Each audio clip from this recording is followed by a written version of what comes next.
Welcome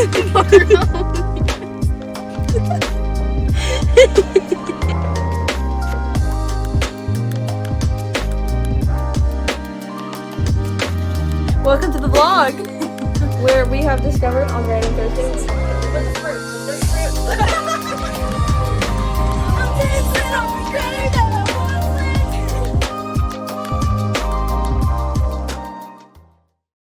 Ladies and gents, probably mostly ladies, welcome back. But I just wanted to include the gents just in case. This is our last episode of the James series. Give yourself a round of applause. Ooh, that's awkward. We made it to the end of James. Hold on, let me compose my thoughts. We need to film where there's a desk in front of us so we can have that little pad thing that we press the button and it's like and the applause button. You know what I mean? We need the sound effect board. We do. That's our next big investment for the pod. But anyways, we are wrapping up the James series. We're going to be closing up with James 5 today. But first, I think Kylie has a question.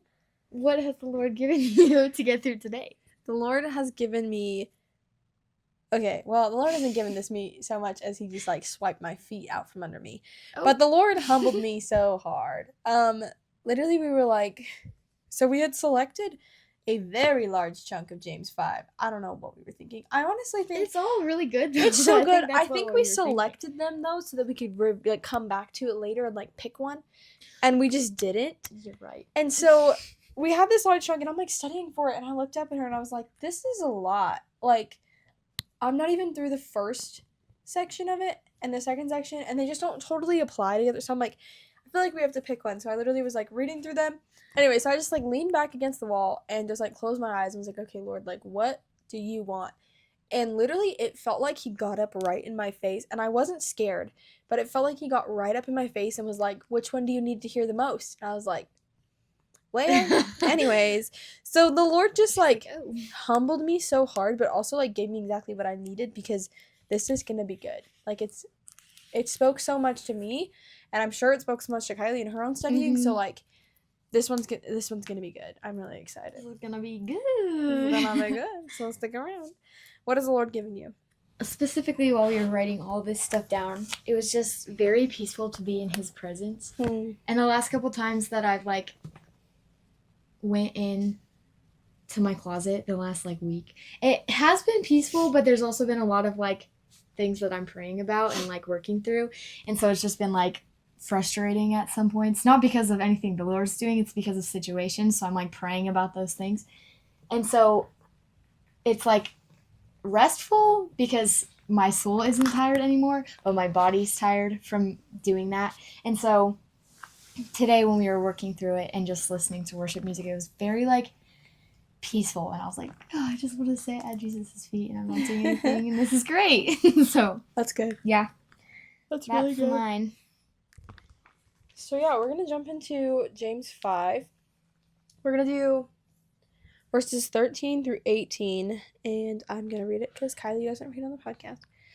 I did one time. I will never do it again. She will learn and she will grow in that. But it's fine. The heading is effective prayer. Yes, I'm excited. So starting at verse 13. Is anyone among you suffering? He should pray. Is anyone cheerful? He should sing praises. Is anyone among you sick?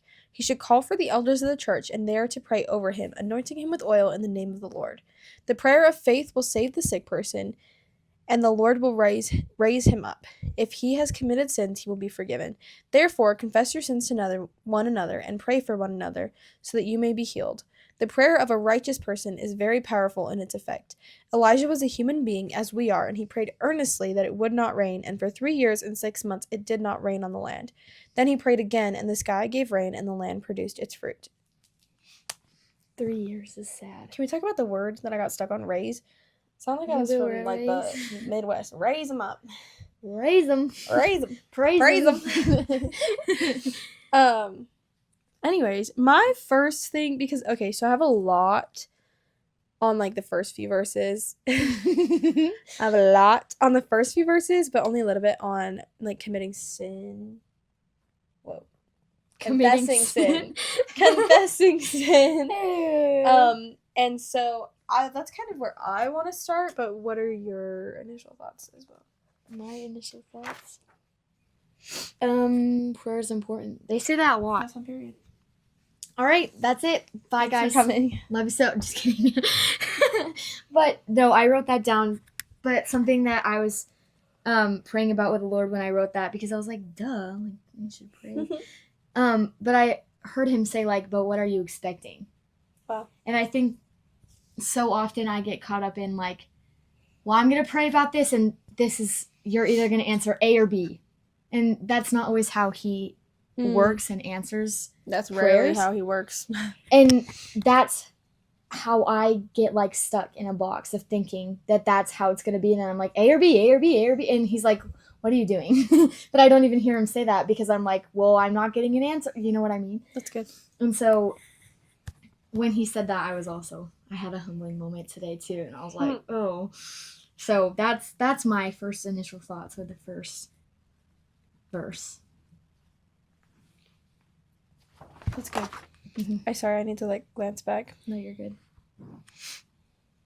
Oh, something else I wrote down is we can never overestimate, but we also can't only expect him to answer us in one way. That's good. That's really good. We underestimate him a lot. No, for sure. But we can't overestimate. And we put him in a box. Mm-hmm. Which is interesting. Yeah. For sure.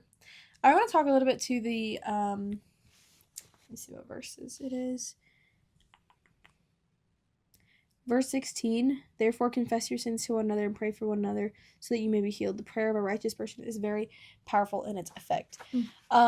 Something that I wrote down is just that the recipient of the confession only has one job, and their job is to pray. Mm-hmm. When someone confesses their mistakes to you or their convictions even to you, it's not our like job to remind them how dumb they are for doing that, or like, well, the Bible says do this or don't do this or whatever.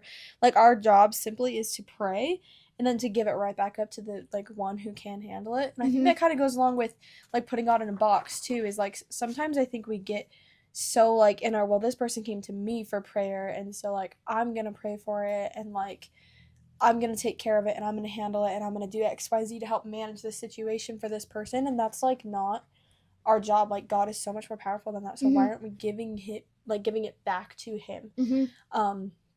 So that's something that I definitely get stuck in, is like doing it myself, and like, oh, well, I'm gonna go, like, I mean, if the Lord nudges you to take somebody a coffee who's struggling, or like bring a meal to a friend or whatever, like definitely follow through on that, but don't think that you're doing that of your own power because now you know about their circumstances. Yeah. That is not at all the case. Mm-mm. I think about recently I confessed just a decision that I need to follow through on to some friends, and I was met with so much like peace and grace and love. Yeah. And none of those people walked out of that room carrying my burden for themselves. Mm-hmm. They walked out of that room shouldering that burden after handing it to the Lord, after I like dumped on them. You know what I mean? Mm-hmm. And I think that's what the Lord calls us to do, and I think we're definitely limiting him when we're like not giving it back to him, and I think that's a disservice to the Lord and to our relationship with the Lord. Yeah. And not giving it back to him because of pride, but also the other side of that, not giving it back to him because you're scared that if you do that, something then you don't have any control anymore. Well, you never were supposed to in the first place. Exactly. But when we operate out of the, what is it, like fear mindset, then like we can't do anything. And most of the time we don't pray because we're stuck in like, what if this happens? What if this? And that's either your own thing that you're carrying or somebody else's thing, when it's way too big for you to carry on your own. So why are you not taking the peace and giving him the chaos that's ensuing around you or in your own mind? I think about hold on. Proverbs 9:10, which is the fear of the Lord is the beginning of knowledge. Like, we have to understand that in terms of prayer, especially like when we're giving these things back to the Lord out of a fear and a reverence of the Lord, that's when he's going to tell us, hey, you need to take this person a meal. Hey, like, this person needs this specific prayer. You don't need to go up to them and be like, the Lord told me this, like, but pray for this person. Pray in the Spirit for this person. Like, all these different things. That's when the Lord will stir your heart, because now you know what the Lord's desire is, not what our human desire is, which is likely to fix everything, and that's just not even close to our job. Yeah. But I want to go back to kind of that beginning section where it says, is anyone among you suffering? He should pray. Is anyone cheerful? He should sing praises. Like, essentially what it keeps going back to is like pray, pray, pray, pray, pray, right? And so something that I just wrote down, an observation, was just pray always, like in the good, in the bad, in the ugliest of uglies, we are called to pray. And that brought me to 1 Thessalonians 5:16-18, which says, rejoice always, pray continually, give thanks in all circumstances, for this is God's will for you in Christ Jesus. And something that like I came to the realization of today was that these verses don't mean a constant like bowed head and hands to the Lord of like like going through the motions of prayer. It means like a bowed heart posture to the connection with the Lord that can only happen through prayer.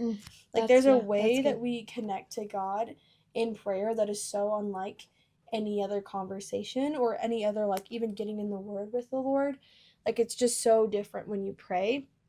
And honestly, I think I needed that reminder too. But what prayer is just like maintaining this connection in any and all circumstances. So when people are in trouble, and something that I was looking into too is it says, is anyone among you suffering?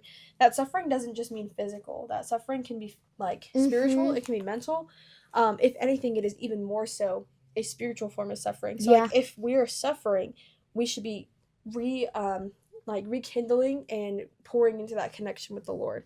If we're cheerful, we should be pouring into that connection with the Lord. If we're sick, we should call upon people to rally to pour that connection back to the Lord and to bring this person to the Lord. And then it even says the prayer of faith will save the sick person and the Lord will raise him up. Raise him up. Raise him. I love that. Yeah, I wrote like what sick means is more than just physical discomfort or pain or distress or sickness. Like it can also mean emotional or spiritual. So I'm glad we're on the same page of that. But I was thinking about like being spiritually sick either means that you're walking away from the Lord or you didn't start following him in the first place if you're a new believer.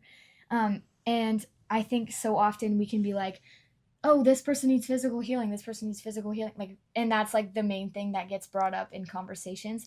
But there's so many people that are spiritually so sick that we forget about all the time. That's good. Like literally That's all the really time. good.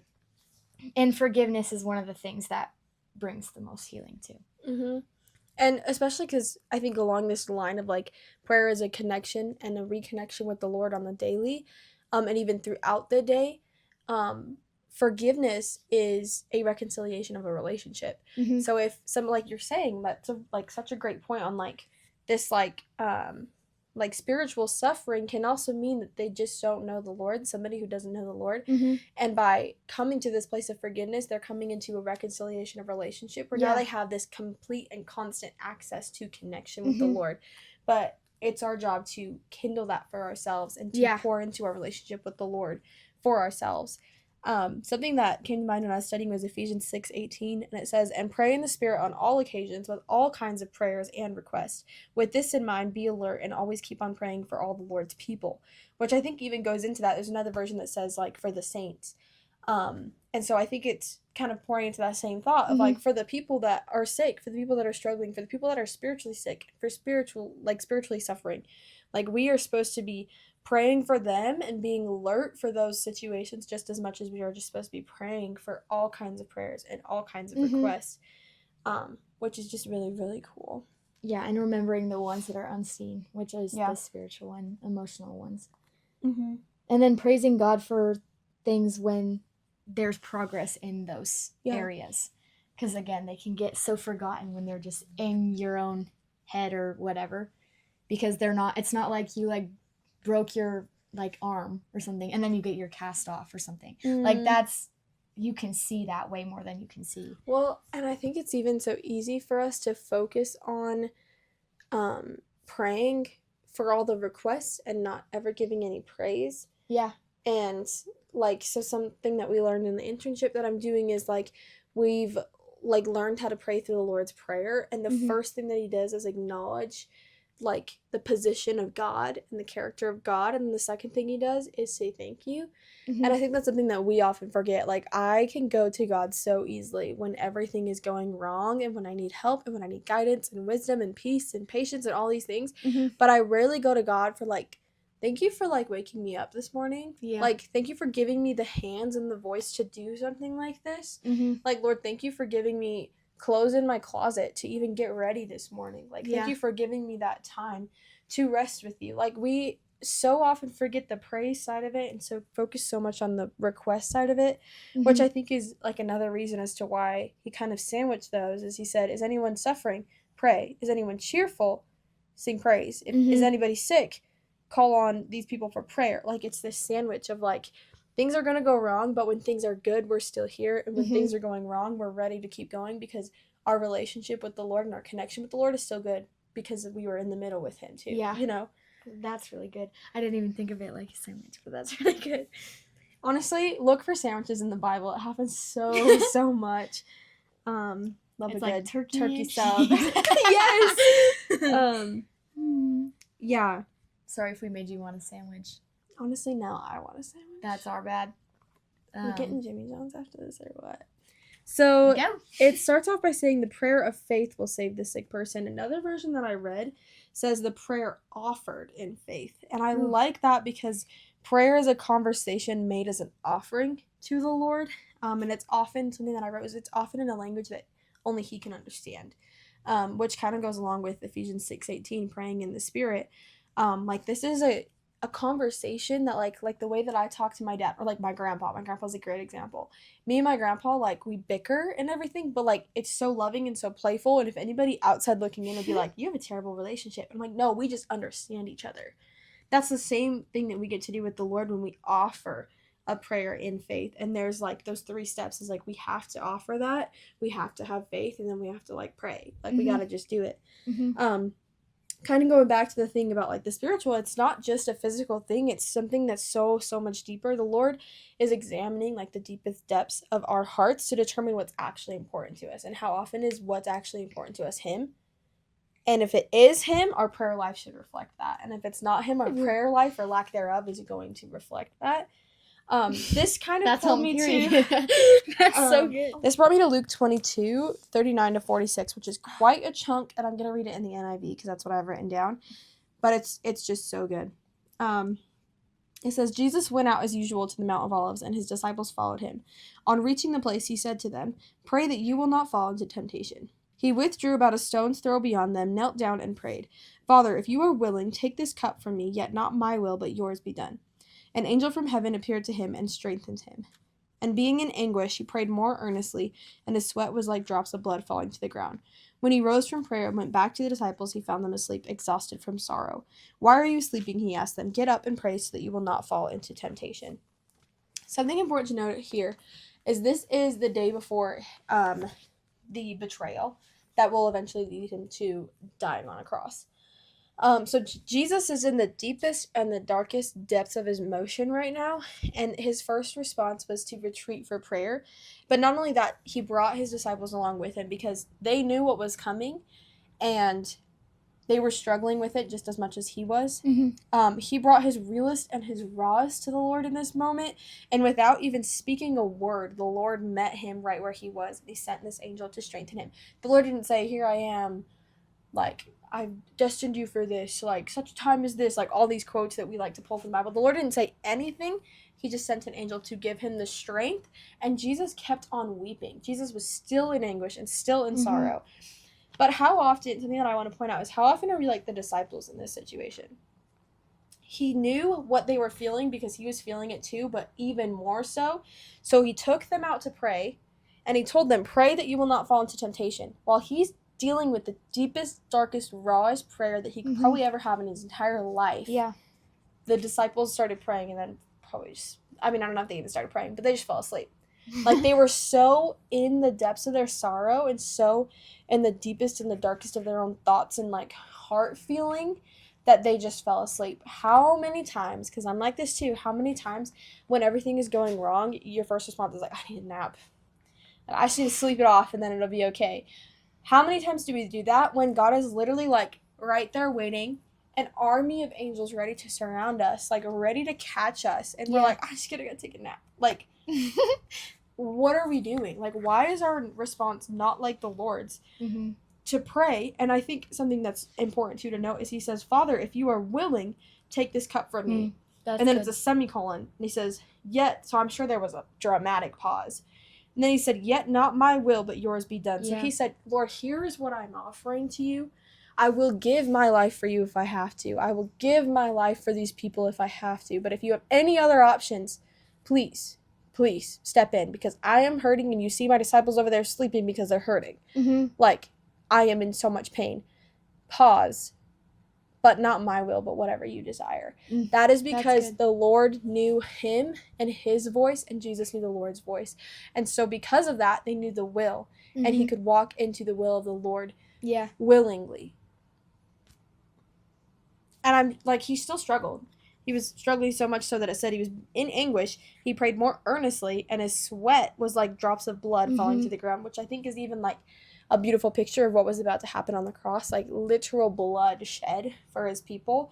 And that's why he was in anguish, knowing that all of the people of the world and all the people of humanity from up to this point and from this point on were going to fail time and time again, that he had to do this for us, but he was willing to do it for us. And in the deepest and darkest of this, prayer was his first response. So I think in terms of, I guess this is kind of my application, and then you can kind of do your stuff too, but like in terms of when we're going in the deepest and the darkest, and even when we're in the highest of the highs, like our first response should be prayer.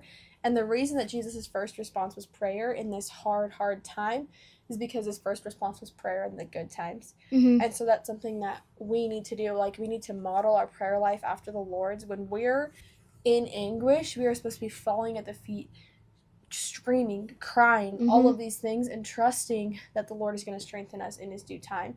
Not going there to be strengthened, but going there to give it to the Lord genuinely, because he can handle it. Yeah.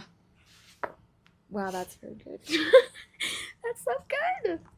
I really like that story, because even though the Lord like doesn't take the cup from him because it's not his will, like Jesus is still obedient to him. And everything that is about to happen, even though he's literally in so much anguish that he's like you said, sweating blood. Like, he's fearful, like nervous about the future, what is coming, because he knows what's coming. And so his timbers have been shivered. He's scared. And I think so often when we get scared, we stop or freeze, and we don't do anything. We take a nap. We like guilty. We don't know what else to do, because like in our own head and in our flesh, we're like, well, this is way too much for me, so how can I escape out of this? Someone's scrolling on TikTok. That's me. I like to scroll on Instagram. But like every other thing replaces prayer. Yeah. When prayer is the only thing that's going to work. Yes. Are we dumb? Exactly. Are we dumb? That's the title. Are we dumb?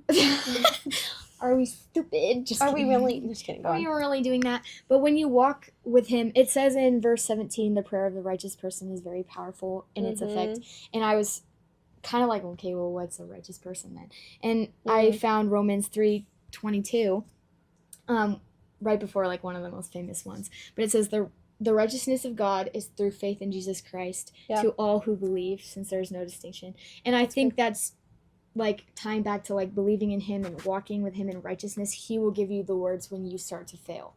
Like, there's been times where I don't even know what to pray because I'm just so stressed and like freaked out about a situation that I'm like, God, I just need you. I just need you. I just need you. And I just pray that over and over and over and over and over until I start to feel his peace rushing into the situation that I've been trying to avoid with all of these other things, and just giving it to him at that moment when I'm at my like hardest moments and when the spirit of fear is trying to take over me.